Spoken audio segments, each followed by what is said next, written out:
Hola mis amigos de Solución Química Academy. En este primer video hablaremos de los estados de oxidación e iniciaremos con su concepto. Es muy sencillo, con su definición es muy sencilla, pero a veces nos cuesta un poquito asimilar este concepto y nos puede traer algunos problemas más adelante. Antes de continuar, quiero pedirte por favor que te suscribas a mi canal, me ayudarías un montón si te suscribes y poder continuar subiendo más contenido como este.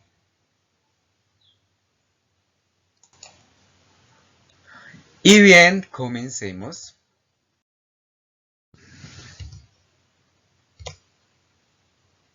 Bueno, como les comentaba, vamos a hablar de los estados de oxidación y su definición. En principio, nosotros vamos a decir que los estados de oxidación simplemente son números, ¿sí? Son números enteros. Por eso también se les denomina como números de oxidación, estados de oxidación o números de oxidación, porque son números enteros que por lo general estos se ubican en la parte superior derecha de los elementos químicos. Y también este numerito viene dado en la tabla periódica. También es una herramienta para poder hacer la asignación correcta. ¿Listo? Entonces, estos estados de oxidación están relacionados con la capacidad de combinación de el elemento en cuestión, del elemento que estemos trabajando, ¿vale? Entonces, lo podemos decir de otra forma, ¿cierto? Y es que de manera indirecta, entonces lo que hace es que representa los electrones que pueden verse involucrados en una reacción química. ¿Listo?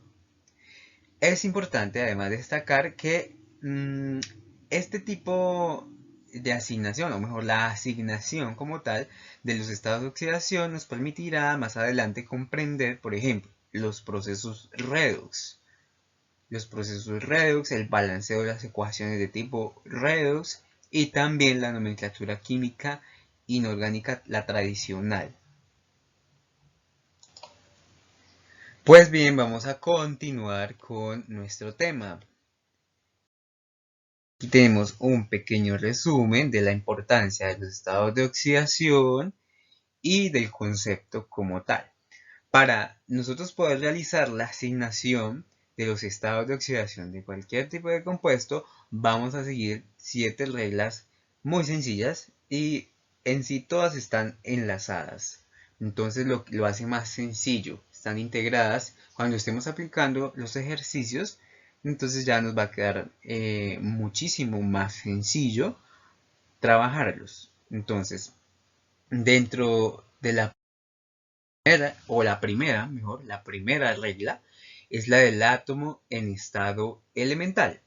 Entonces vamos a decir lo siguiente, entonces un átomo en estado elemental simplemente es un átomo puro, es decir, no ha perdido, no ha ganado electrones, no está interviniendo en un compuesto, de manera que su estado de oxidación de manera lógica será cero. Entonces, átomos en estado elemental, su estado de oxidación será cero. Como ejemplos, entonces tenemos los siguientes. Vamos a tomar elementos de la tabla periódica, cualquiera. Vamos a tomar el sodio, por ejemplo. También vamos a tomar el neón. Sodio, neón. Vamos a tomar azufre. Y pongamos una particularidad aquí. Y es el elementos que son estables cuando son o en su forma diatómica. Vamos a poner Dr2 y también vamos a poner H2. ¿Qué tienen en común todos estos elementos? Pues que tienen un estado de oxidación cero. Están en su forma elemental. Su forma elemental refiere a que tiene un elemento y ya. Entonces, estado de oxidación, 0, 0 y 0. A pesar de esto, a pesar de que el bromo y el hidrógeno no están en su forma diatómica, pues también tienen su estado de oxidación cero. Simplemente porque está en su estado elemental, así esté en su forma diatómica, no importa, su estado de oxidación será cero. Segundo caso, cuando tenemos un ion monoatómico, vamos a iniciar recordando un poquito lo que se refiere a el concepto de ion. Simplemente el ion es una especie química que tiene una carga neta, una carga que puede ser positiva o una carga que puede ser negativa, depende si ha perdido o ha cedido, si ha cedido o ha ganado electrones. Cuando la especie química ha cedido sus electrones o al menos un electrón, uno o más electrones, entonces la especie original, digamos el elemento neutro, es el elemento neutro ha perdido electrones. Cuando este pierde los electrones o los cede, simplemente vamos a hablar que tiene un déficit de electrones y a este se le denomina un cation. Vamos a poner un ejemplo muy sencillo también para comprender un poco el concepto. Así tenemos el ejemplo de este cation Na más. Su carga va a ser una carga positiva y es un cation, precisamente por ese hecho. En principio vamos a ver que tenemos el sodio en estado elemental. Si el sodio en estado elemental pierde o cede un electrón, es decir, que originalmente va a tener 11 y luego va a tener 10 electrones. Aquí, en este caso, tiene 11 y en este caso tiene 10 electrones. Coincide esta carga coincide con el estado de oxidación del ion.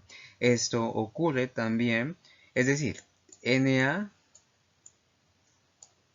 1 más, solo que no es muy necesario poner el 1. Con que tú pongas la carga positiva es suficiente. Este es el caso del cation. En el caso del anión, que es la especie química con la carga negativa, pues ya no es cuando pierde un electrón, sino cuando la especie química involucrada gana un electrón. Cuando esta especie química involucrada gana un electrón, queda cargado de forma negativa, es decir, hay un exceso de electrones y esto se le denomina como anión. Ejemplo de un anión tenemos el cloro con una carga negativa, es decir, su átomo neutro, que es el cloro, ha ganado un electrón, por eso tiene una carga negativa. Esta carga negativa refiere a que yo tengo que el estado de oxidación del cloro en esta forma es 1 negativo. Como les decía, no es necesario poner el 1, con que tú pongas el signo menos ya es suficiente. Otro ejemplo, tenemos el aluminio con un estado de oxidación 3 más. Pues es muy sencillo, esto quiere decir que el átomo de aluminio en estado elemental, es decir, en estado con estado de oxidación 0, ¿a qué ganado o perdido electrones? Pregunta. Pues muy sencillo, ha cedido electrones, pero esta vez no es 1, sino que ha cedido 3 de sus electrones, de manera que el estado de oxidación para este elemento es 3 positivo. Y esto es lo referente a el ion monoatómico. Y recordemos también que es un ion monoatómico porque simplemente es un elemento y un elemento no está involucrado en una especie molecular.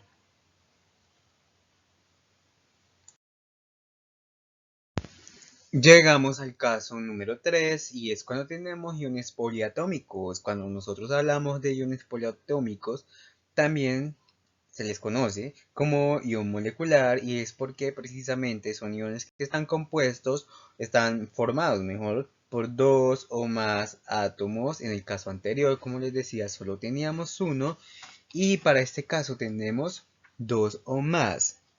Entonces, el caso de los átomos En un ion poliatómico o en un compuesto molecular, por lo general tiene el mismo número de oxidación que si fuera un ion monoatómico. ¿Esto qué quiere decir? Vamos a poner el ejemplo. Tenemos entonces nuestro ejemplo del ion poliatómico. Recordemos, ion poliatómico está formado por dos átomos. Un ejemplo o más átomos.